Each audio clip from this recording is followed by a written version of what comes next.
Salam olsun herkese, salamlayıram hər birinizi. Bu dərsimizdə sizinlə funksional proqramlaşdırmanın təməl prinsiplərindən olan immutable variable, pure functionlar, impure functionlar və side effektlər haqqında danışmış olacağıq.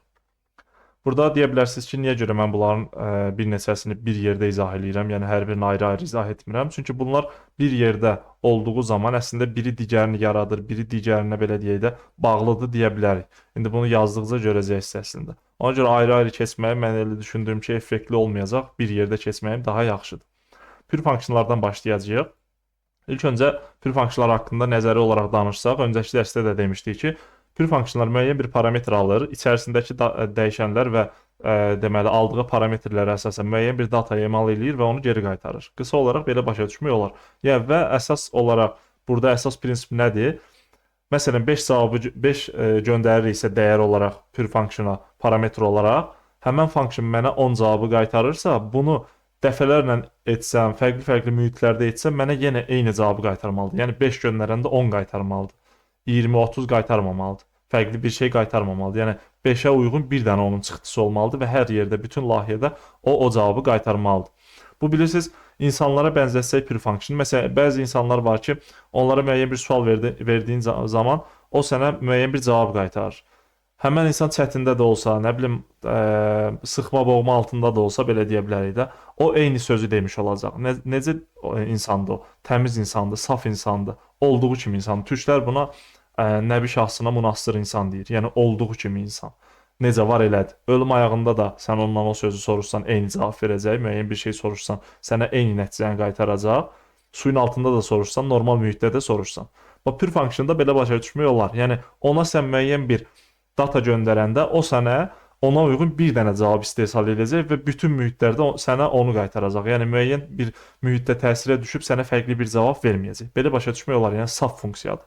İndi gəlin bunu koda çevirək, yazaq. Məsələn, let yazıram x. Buna mənimsədirəm 5 dəyərini. Baxın. Sonra gəlirəm aşağıda bir funksiya yazıram. Bu funksiyada sum funksiyası olsun. Məsələn, sum yazıram adına. Gəlin belə bir şey eləyək burada. Parametr almasına ehtiyac var bunun. Gəlin hələ ki alaq, yəni pure function yazaq. İlk başda pure function yazaq, daha sonra impure də göstərəcəm sizə. Məsələn, mən burada deyirəm ki, x bərabərdir 2 vurulsun x. Baxın, yəni 2 qatın burada istehsal edirik də, yəni müəyyən bir dataya təyin edirik və return edirəm nəyi? X. Belə bir şey yazdıq bura. İndi mən bu funksiyanı çağırsam əgər, sum'ı birbaşa çağırsam burada effektini görməyəcəyik. Məsələn, x-i göndərsəm bura. Niyə görə? Çünki return eləyir. Mən burada Ctrl X eləyirəm. Konsol içərisində yazmalıyam ki, bunun nəticəsini görə bilim. Çünki return eləyir axı bu. Ctrl S eləyirəm. Baxın, 10 cavabı mənə qayıtdı. Burada nə proses oldu? Bu funksiyanı yazmışıq burada, elə deyil. Müəyyən bir parametr qəbul edir x adında. Bu A, B, C, D də ola bilər. Fərqli bir parametr adı ola bilər. Yəni bu x-dən bu x burada hal-hazırda eyni deyil. Bu parametr kimi gələn x-dir. Yəni mən bura məsələn 5 bu formada da versəm, yenə eyni nəticə çıxacaq mənə. Niyə görə? Çünki bu 5 gələcək oturacaq bu x-in yerinə. Mən deyəcəm ki, sonra bu x ki var burada. Deyəcəm ki, 2 vurulsun, x-in dəyəri nə idisə 10-a. Yəni x artıq olsun nə? 2 vurulsun 5. Olacaq 10. Return eləyirəm 10-u. 10 cavabı da mənim üçün konsola çıxır. Aydın məsələdir. Yəni mən bura artıq bu x-i göndərirəm də fikir verin. Bu x-i burada parametr kimi göndərdim. 10 cavabını qaytardı mənə. Baxın. İndi mən bunu Ctrl-C eləyirəm, Ctrl-V eləyirəm. Burada da çağıranda 10 cavabı verdi. Baxın, yapışdırsam bura hər zaman 10 cavabı qaytarır mənə. İndi bu pure functiondur. Niyə görə? Çünki müəyyən bir parametr qəbul etdi. Bu parametr əsasən içəridə müəyyən bir data istehsal elədi və onu bizə geri qaytardı. Və buna mən nə göndərsəm, məsələn 5 göndərdim, burada 5 göndərdim. 5 gəlir burada bunun x-in yerinə yerləşir və orada x olaraq davranır da, elə deyil. 5-ə uyğun cavab bu funksiyanın nəticəsi 10-dur. Gələn qaytardığı nəticəsi 10-dur. Bunu layihənin istənilən yerində bu funksiyaya göndərsəm, 5-i göndərsəm, mənə 10 cavabını qaytaracaq. Kənar bir şey burada side effect yoxdur. Yəni qaytara bilməyəcək, başqa bir şey qaytaramayacaq. Amma nə vaxt ki mən bu x-i buradan silsəm, baxın. Bunu da silsəm buradan. Ctrl S eləyirəm. Bunda da 10 qaytardı. Fikir verin, bunda da 10 qaytardı. Amma Ctrl-C eləyirəm, Ctrl-V eləyirəm. Baxın burada artıq ikinci dəfə funksiyanı çağıranda mənə 20 cavabı qaytardı. Üçüncü dəfə çağırıram 40 cavabı. Fikir verin, hər dəfə öz sözünü yeyir sanki. Bir dəfə mən buna sual verirəm sanki. Baxın, bir dəfə sual verirəm ki, bu iş belədir yoxsa yox. Mənə birinci bu cavabı verir. Sonra eyni sualı verəndə bu cavabı verir. Sonra eyni sualı verəndə bu cavabı verir. İndi burada yenə bir dənə sual versəm, baxın bu cavabı verir. Hər dəfə fərqli bir cavab verir. Fikir verirsiniz.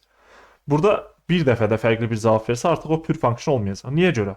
Baxın burada fikir verin. Side effect var. İndi mən niyə görə funksiyanın içərisində console log yazmıram, nə bilim, sonra prompt falan yazacağıq, amma onlar da side effectdir. Daha sonra DOM-da müəyyən bir şey dəyişdirmək, database-ə bağlanıb oradan nəsə bir şey almaq, yəni o da bir datadır. Əslində kənara təsir göstərmiş olurum. Mən burada console.log yazsam, bunun içərisində fikir verin. Konsolun log metodunu burada istifadə eləmiş olacam. Kənar mühitə təsir etmiş olacam deyə bilərik. Ona görə də burada side effect sayılacaq. Aydındır? Hə, indi sual yarana bilər ki, sizdə necə olacaq? Bəs side effect olmasa onda biz necə kod yazacağıq bəs? Təbii ki, side effectləri sıfıra düşürdə bilmirik çox vaxt. Onu idarə etməliyik. Aydındır? İndi ora gələcəyik. Amma burada fikir verin. Buradakı proses nə oldu? Niyə görə bir dənə buradan parametr olaraq x-i siləndə bu formada davrandı və parametr göndərmirik? Burada ehtiyac olmur çünki. Niyə görə? Çünki mən x-a, bu x-a birbaşa burada təsir etdim. X-a dedim ki, sənin yeni dəyərin olsun, bir öncəki dəyərimin 2 misli. Yəni, birinci bu funksiyanı çağıranda x nədir burada? 5 deyil. Gəlir burada 2-ni vurur 5-ə, 10 cavabı, onu qaytardı mənə. Sonra ikinci dəfə çağıranda, baxın, x-a burada biz 10 mənimsətdik artıq. Fikir verin. 10 mənimsətdik.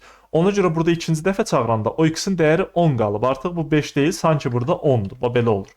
Amma halbuki, mən burada 5 yazmışam. Mən düşünürəm ki, bu funksiyada 5 x-i 5 görərək davranacaq. Amma elə olmur. Yan effekt oldu, side effect oldu burada. Aydındır? Bu olur impure function. Kənar dəyişənə birbaşa təsir etmiş oldu, side effect yaratdı burada və fikir verin.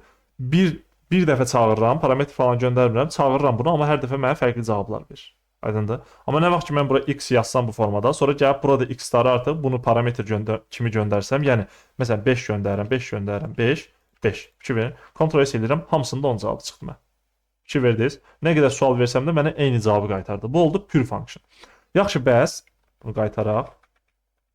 Parametr kimi almayaq. Kontrol edirəm. Baxın, bunun qarşısını almaq üçün müxtəlif yollar var.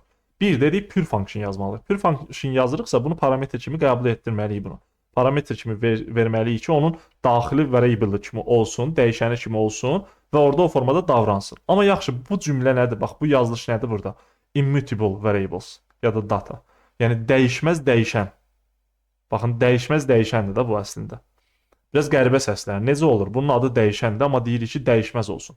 Bunu biz, baxın, necə aradan qaldıra bilərik? Yəni immutable datalardan, variable'lardan necə istifadə edə bilərik? Bu 5 zaten hər zaman 5-dir.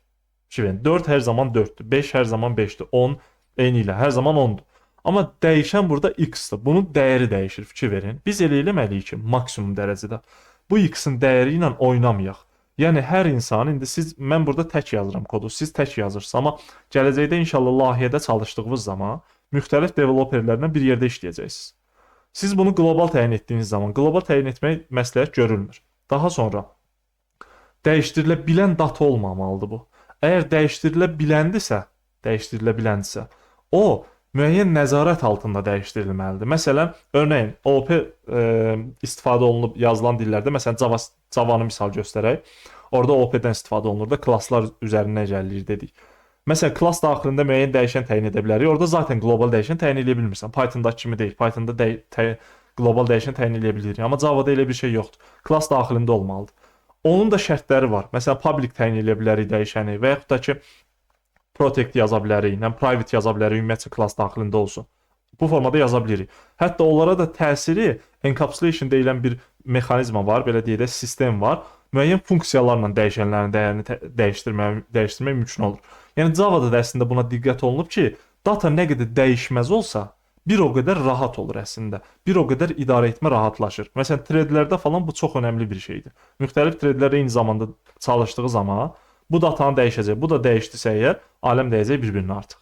Yəni bu x-i bir thread gəlib dəyişsin. Digər tərəfdən, yəni threadlər nədir bilməməyimiz çox normaldır. O çox irəlili mövzulardır. Amma thread deməyək heç. Ümumiyyətcə də mən məsələn bu x-i 5 kimi yazmışam burada. Mən bunu 5 olaraq nəzərdə tutub istifadə edirəm. Halbuki bu aşağılarda dəyişkənlik göstərir. Bir dəfə 10 olur, 20 olur, 40 olur, 80 olur mənə bunun cavabı, mənə qaytardığı cavab. Bu düzgün yanaşma deyil. Və bunu, baxın, mən const yazsam əgər, kontrol edirəm. Baxın, mənə birbaşa error qaytardı. Mən bunu sabit kimi təyin etdim. Fikir verin. Sabit olaraq təyin etdim. Amma bu halda belə istifadə olunmamalıdır. Niyə görə? Baxın, zaten istifadə olunmasına icazə vermədi. İcazə vermədi. Niyə görə? Çünki biz burada konstant təyin etmişik. Burada da konstantı dedik sonradan dəyişdirə bilmirik. Məsələn, obyektlərdə falan içindəki datanı dəyişmək olur, amma referans ünvanını dəyişmək olmaz. Burada konstant buna icazə vermədi. Yəni bu layihədə fikir verin. Hər hansı bir yerə x deməklə hər hansı bir yerə 5 demək eyni şey oldu burada. Dəyişənlərdə məsələn let x bərabərdir 5 deyəndə bu dəyişənin dəyəri olurdu 5. Dəyişən adından göründüyü kimi dəyişən bunun dəyəri dəyişə bilər. Amma bu oldu artıq sabit. Fikir verin. Immutable variable-dan söhbət gedir. Bu oldu sabit. Yəni burada 5 demək x deməklə eyni şey olmuş oldu. Amma letrini təyin edəndə 5 deməklə x demək eyni şey olmadı. Çünki x-in dəyəri dəyişdi aşağıda. Dəyişdirə bildik onu. Amma burada dəyişdirə bilmərik. X 5-dir və salam. Ömrünün axırına qədər də 5 kimi davam eləməlidir. Yəni konstantdır bu. Bunu sonradan gətirib sonradan başqa bir şey eləmək mümkün olmayacaq. Buna zaten icazə verməyəcək. Hə, təbii ki, bu qlobaldır. Qlobal dəyişən qeyd etdiyim kimi təyin etməmək çox gözəldir və təyin etmək məsləhət görülmür. Qeyd etdiyim kimi. Amma ola bilər də indi layihədə məsələn bu formada yazdıq biz. Sabitlərdən istifadə etmək çox gözəldir. Məsələn mənə sual gəlmişdi ki, mən kodları yazıram amma let istifadə edirəm bəzilərində, bəzilərində const istifadə edirəm. Hansında nə istifadə edeyim? Baxın o sualın cavabı burdadır əslində. Funksional proqramlaşdırmanın prinsiplərindən, belə deyək də, özümüzə örnək götürərək kod yazmaq istəyiriksə, biz maksimum dəyişənləri dəyişməmək üzərində kodlamalıyıq. Baxın, fikir verin nə qədər fərqli bir düşüncədir əslində. Adı dəyişəndir, amma biz deyirik ki, onu dəyişməməyi üzərinə kodlamalıyıq. Yəni sabit olaraq təyin etməliyik. Artıq burada məcburəm, mən burada bunu parametr kimi qəbul etdirməliyəm və bu x artıq buna bu formada göndərəndə Ctrl S verirəm. Baxın 10 cavabları mənə qayıdacaq. Niyə görə? Çünki bu x-la bu x artıq ayrı-ayrı şeylərdir. Bu x bunun daxilindədir. Fikir verin, funksiyanın daxilindədir. Yəni buna təsir yoxdur. Yəni bu x artıq 5-dir. Yəni mən bura 5 də desəm, x də desəm eyni nəticə çıxacaq. Bir-birinin eyni şeyi də deyə bilərik. Aydındır, iç-içə keçdi artıq. Çünki sabit kimi təyin etdik. Bu olur immutable variable, datada deyə bilərsiniz. Yəni sabit. Bildiyim məsələn p-nin dəyəri, y-nin dəyəri nədir? Sabit deyil. Sabit də elə deyil. Çalışıb dəyişənləri o formada təyin etmək lazımdır. Baxın, dəyişənləri o formada təyin etmək lazımdır. Ola bilər bəzi yerlərdə təbii ki, bu mümkün olmasın qeyd etdiyim kimi. Amma maksimum bunlardan istifadə etmək lazımdır. Bu belə. Bu immutable variableslar, datalar oldu. Pure function'ı gördük. Bu bir pure function'dır. Impure function'da gördüyü, məsələn bu formada yazsaq əgər, bunu da let-ə çevirsək, parametr göndərməsək, bu olacaq impure function. Yəni pure olmayan function olacaq. Aydındır? Yaxşı, bəs burada yazdığımız side effect var.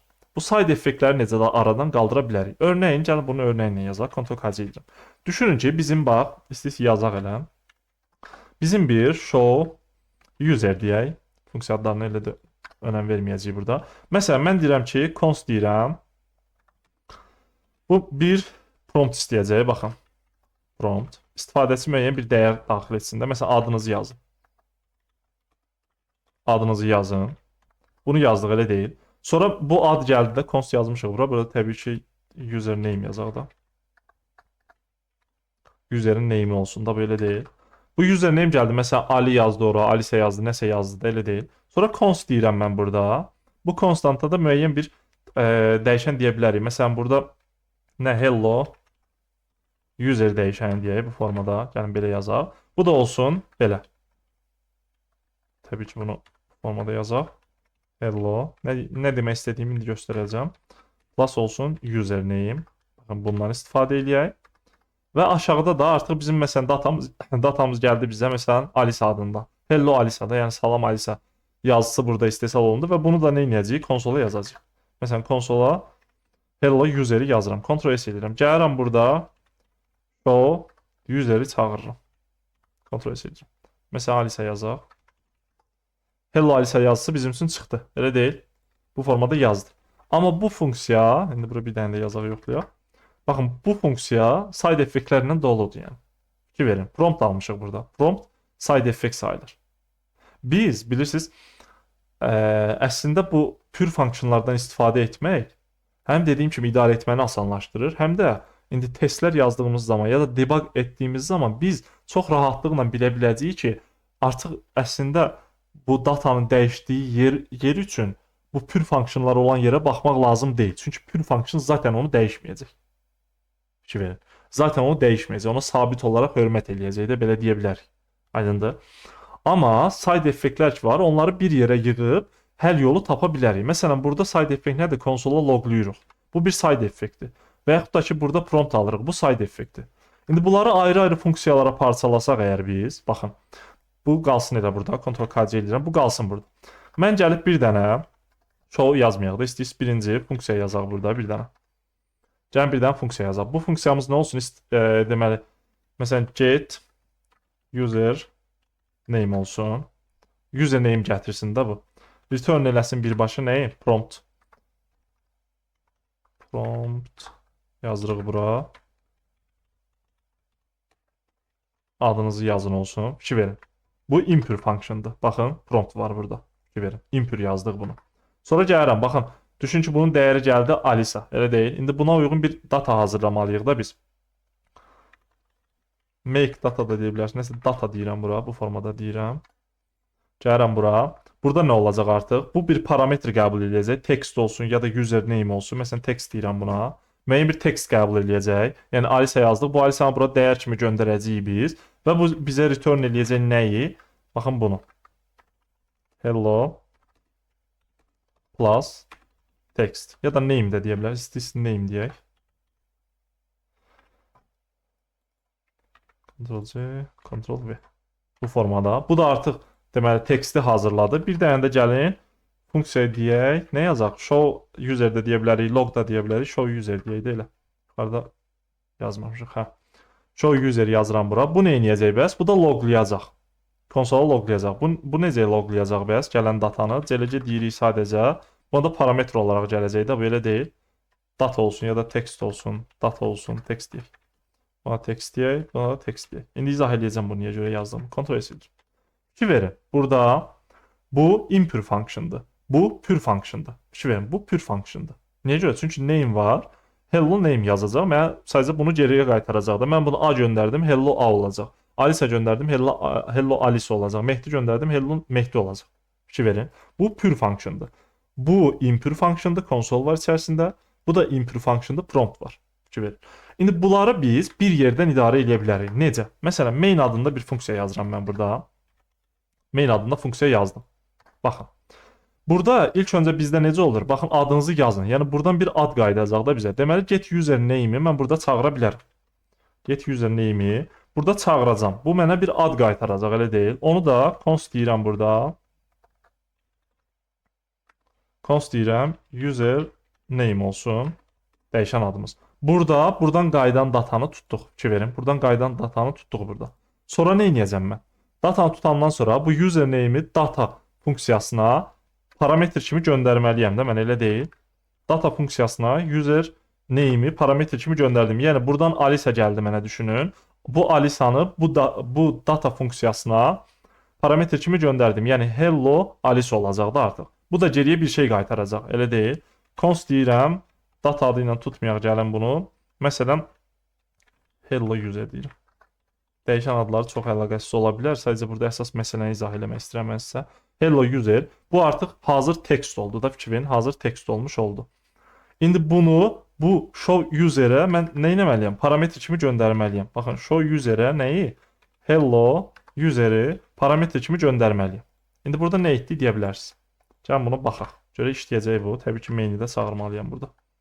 Main funksiyasını çağırırım. Ctrl-S edirəm. Alisa yazdım. Hello Alisa yazısı çıxdı. Burada nə proses getdi? Mən main funksiyasını burada giriş buradan oldu. Fikir verin. Giriş buradan oldu main-lə. Mən burada funksiyaları yazdım, amma funksiyaların çağırıldığı yer hara oldu? Bu main-in içərisi. İlk öncə get user name çağırıldı. Yəni prompt istədi, elə deyil. Adınızı yazın. Müəyyən data alındı və user name-ə mənimsədildi. Sonra bu user name data funksiyasına parametr kimi göndərildi. Bu deməli pure functiona parametr kimi göndərildi. Hello Alisa artıq burada hazır oldu və o da return olundu hara? Hello user datasına. Fikir verin. Hello user datasına. Artıq bu data oldu nə? Hello Alisa. İndi name nədirsə, name nə gəldisə o oldu. Sonra bunu da mən show user'ə, yəni konsola yazmaq üçün bura göndərdim. Fikir verin. Bura göndərdim. Yəni bu text olaraq yerləşdi bura. Texti birbaşa konsola yazdım. Hello Alisa yazısı bura çıxdı. Amma mən bunu main içərisində yazdım. Fikir verin. Burada mən side effektləri sanki biraz ram etmiş oldum. Necə? Yəni müəyyən bir problem çıxanda side effektlərlə bağlı mən biləcəm ki, main içərisinə baxmalıyam mən. Burada istifadə olunubdu bu impure funksiyonlar. Aydındır? Burada yazmışıq. Bu, yəni fikir verin, side effektləri olan funksiyaları mən bunun içərisində yazdım. Hə, deyə bilərsiniz ki, gələcəkdə bəlkə çox oldu, harasa bağlandıq, database-ə bağlandıq, nə bilim datanı harasa geri qaytardıq və s. və s. də layihədən asılı olaraq bu dəyişəcək. Onlar necə olacaq bəs? Onları da alt komponentlərə bölə bilərsiniz artıq. Məsələn, örnəyin deyirəm. Burada məsələn database-ə bağlanırsınız. Nə bilim aşağıda DOM-a təsir eləyirsiniz. Aşağıda hər hansı bir şey eləyirsiniz, elə deyil. Bunları da burada indi kodlar olacaq, elə deyil. Bu formada məsələn bura qədər kodlar oldu, database ilə bağlı. Burada da kodlar dedim, yəni funksiyalar oldu da düşünün. Burada da DOM-la bağlı. Çox oldusa əgər gördünüz, nə edə bilərsiniz? Məsələn, bunları atarsınız bir dənə funksiya içərisinə. Yəni bir dənə hər hansı bir funksiya yazarsınız, onun içində yazarsınız onu. Həmin funksiyanı burada çağırarsınız main içərisində. Sonra database yazmışıq, burada. Database ilə bağlı funksiyaları bir dənə funksiya yazarsınız, onun içərisində hamısını çağırarsınız. Alt komponentə bölürsünüz, fikir verin. Kateqoriyalara bölüb sanki çağırırsınız. O funksiyanı da burada çağırarsınız. Nə olacaq? Mainin içərisi sadələşəcək artıq. Məsələn, database-dən gələn data ilə bağlı nəsə problem olanda siz bura baxacaqsınız. Bu database ilə bağlı olan funksiyaya, database ilə bağlı olan funksiyaların çağırıldığı o main içərisində yazılan funksiyaya baxacaqsınız. Çağırılan funksiyaya baxacaqsınız. Və ya DOM-la bağlı bir şeylər. Məsələn, yazdınız 10 dənə, 20 dənə funksiya yazdıq. Onu bir dənə funksiyanın içərisində onları çağırırsınız. Onları da orada sanki side effektləri bir yerə yığırsınız da. Sonra nə edirsiniz? Həmin funksiyanın main içərisində çağırırsınız. Burada. Artıq DOM-la bağlı bir problem olanda buradan baxacaqsınız. Yəni əsas məsələ birisi nədir burada? İndi gəlin əsas məsələni deyim sizə. Əsas məsələ odur ki, bu girişləri azaltmaqdır. Düşünün ki, bir oğru var, bir binadadır. Oradan qaçmağa çalışır. O binanın qapısı nə qədər çox olsa, onun qaçma şansı o qədər çoxdur. Nə deməkdir bu? Yəni onu yaxalanmağı o qədər aşağı düşəcək, yaxalanmaq faizi o qədər aşağı düşəcək qapılar çox olanda. Amma bir də var ki, qapılar bir dənə, iki dənə olsun, az olsun. Təbii ki, polis biləcəkdə hansı qapıları tutmaq lazımdır. Vəssalam, o binanın içərisindədir. Təbii ki, onu tuta biləcəklər oradan. Yəqin ki, tutdunuz nə demək istədiyimi. Bu açıq-aydın, səpəli şəkildə olanda hər bir yerə təsir göstərə bilir. Məsələn, örneğin belə də düşünə bilərsiniz. Düşünün ki, cinayətkar insanlar var. Elə deyil. Bunlar normal insan deyirlər də. Bu insanlar dünyaya səpələnibdir. Dünya hər bir yerində bu insanlardan var düşünün.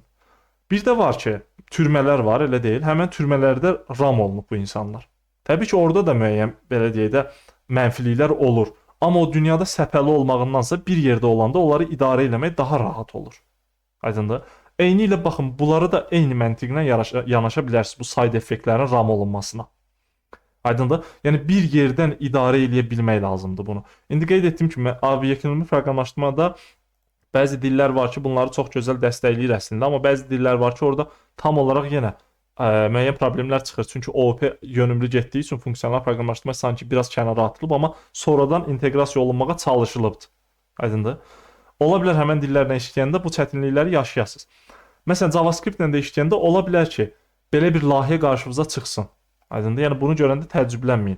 Hə, 100% bundan istifadə etməlisinizmi? Təbii ki, elə bir qayda, şərt yoxdur. Siz məsələn, fərdi oturub layihə işləyirsinizsə, istədiyiniz formada onu yaza bilərsiniz. Amma özünüzü inkişaf elətdirmək istəyirsinizsə, həqiqətən bu belə deyək də proqramlaşdırma sahəsinə müəyyən bir töhfə vermək deməyim, amma ən azından müəyyən bir insanlara daha yaxşı öyrətmək istəyirsinizsə, ya da özünüz daha yaxşı layihələri işləmək istəyirsinizsə, bunlardan məlumatınız olmalıdır. Mən demirəm, oturun funksional proqramlaşdırmada göstərdiklərimin hamısını bir-bir yəni problemə çevirin ki, bunu necə eləyim mən, necə olacaq? Məsələn, side effektləri necə yaxşı bir yerə yığacağıq biz? Onu problemə çevirib fikirləşməyin də siz. Aydındır? Heç istifadə eləmədən də yaza bilərsiniz. Yəni, bu da mümkündür. Amma o çox yaxşı kod olmayacaq. Kiçik layihələrdə ola bilər baş ağrısı olmasın, amma çox böyük layihələrdə baş ağrı olacaq sizin üçün. Ona görə qeyd etdiyim kimi, müəyyən side effektləri bu formada bir yerdən idarə edə bilərsiniz. Yəni, qeyd etdiyim kimi, cinayətkar insanları düşünün. Bir var, səpəli olsunlar dünyanın hər yerində, bir də var ki, tutulub türmədə qalsınlar onlar. Aydındır? Eynilə bu formada baxa bilərsiniz məsələyə. Pür funksiyonlardan amma istifadə etməyinizi sizə şiddətlə tövsiyə edirəm. Məsələn, bu side effektlərin olmasında belə bir qərara gəlindi ki, əslində pür funksiyonlar müəyyən data sadəcə emal eləsin və geri qaytarsın, qeyd etdiyim kimi, hesablama işində və s. hər hansı bir şeydə. Aydındır? Ona görə bu pür funksiyonları digər proqramlaşdırma dillərində də, JavaScript-də də istifadə eləməyi sizə şiddətlə tövsiyə edirəm. Amma bu side effektlər ki var, bunlar biraz baş bəlasıdır. Bunlarla da biraz mehriban yola getmək lazımdır, amma dilini tapmaq lazımdır. Belə deyə bilərik. Yəni ümumilikdə əgər toparlasaq, immutable variable ya da datalar dediyimiz zaman sabitləri nəzərdə tuta bilərik. Yəni hər bir dataya sabit kimi baxıb onu o formada istifadə etməliyik və bir dəfə təyin olunsa onu sonradan nəzarətsiz şəkildə dəyişilə bilər əslində, amma nəzarətsiz şəkildə dəyişilməməlidir. Aydındır? Əsas məsələ budur. Nəzarətsiz şəkildə dəyişildiyi zaman istər-istəməz o sözsüz ki, problemlərə gətirib çıxardacaq. Toyota örnəyini vermişdim sizə. O formada maşın birdən-birə ani sürətlənəcək, qaz pedalı ilişəcək orada, müəyyən kodun təşkil etməsi ilə bağlı və salam problemə gətirib çıxardacaq. Yəni bu problemlərlə qarşılaşmamaq üçün qeyd etdiyim kimi daha çox dəyişməyən datalar üzərində fokuslanmaq lazımdır. Sabitlərlə işləmək daha yaxşıdır. Pür funksiyonlar yazmaq daha yaxşıdır. Impür funksiyonlar da yazacaqsınız təbii halda side effektlərdə olduğu üçün. Amma onları da müəyyən bir yerdə ram eləməyi bilməlisiniz bu formada. Təbii ki, bunun daha dərinliklərini də araşdıra bilərsiniz. Yəni bu bir neçə videoda funksional proqramlaşdırmanı biz tam öyrənəcəyik deyə bilmərik. Çünki bunun üzərində kitablar yazılıb. Bu tamamilə ayrı bir yanaşmadır deyə bilərik. OOP necə? Funksional proqramlaşdırmada eyni ilə. Onun kimi bir şeydir. Yəni yanaşmadır belə deyə bilərik. Proqramlaşdırma dünyasında bir yanaşmadır. Və əslində yaxşı da yanaşmadır deyə bilərik. Ona görə də qeyd etdiyim kimi bunu bir neçə videoda öyrənəcəyinizi, tam olaraq öyrənəcəyinizi təsəvvür etməyin. Sadəcə məlumatınız olsun. Hə, bu sahədə irəliləmək istəsəz, yəni bu dərsi əslində buna görə saldım bura və burada müəyyən metodlar ki var, onları göstərmək üçün əslində funksional proqramlaşdırmanı da sizə dərs olaraq keçmək istədim. Amma dediyim kimi, yəni bu sahədə irəliləmək istəsəz siz, təbii ki, müxtəlif kitablar var, onlara müraciət edə bilərsiniz. Belə, indi növbəti dərsdə funksional proqramlaşdırmanın digər prinsipləri ilə davam etmiş olacağıq. Növbəti dərsdə görüşək.